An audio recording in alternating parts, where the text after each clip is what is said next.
Ang ganda! So, let's try out Spotlight's newest products. Based on the description on the packaging, it says lipstick. So, we are gonna try them out.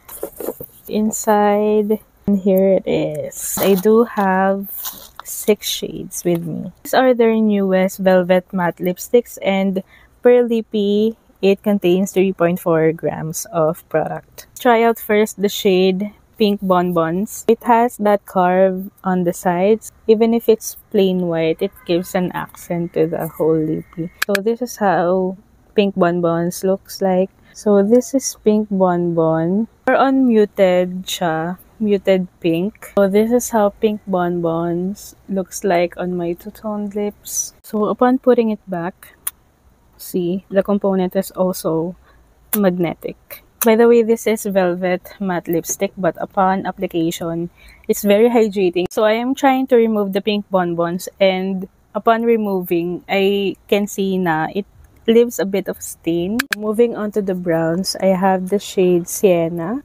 It looks pretty. I'm excited to see how it looks like.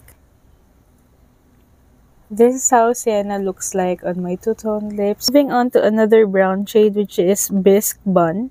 A darker brown or a cooler brown. If you are warm tone, then you would probably lean more on Sienna, and if you are cooler tone, you would lean more on Bisque Bun. I think this gives more of that 90s vibe.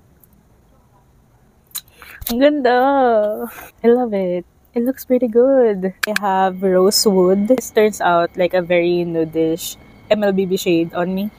Next is the shade Vintage Rose. This is how Vintage Rose looks like on my two-tone lips. Doesn't feel heavy. It's very light, but at the same time very hydrating as well. Down to our last shade, which is Raspberry Roux.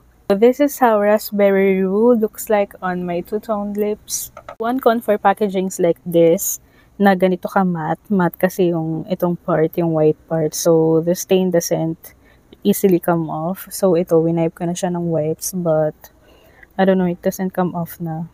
So this is Pink Bonbon, and this is Sienna, and followed by Bisque Bun. And next is Rosewood, and this is Vintage Rose, and Raspberry Roux.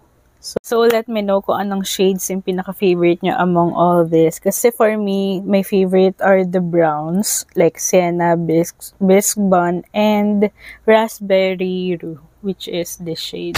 If you wanna see more lip swatches for two-tone lips like this, make sure to hit follow, and see you in the next. Bye!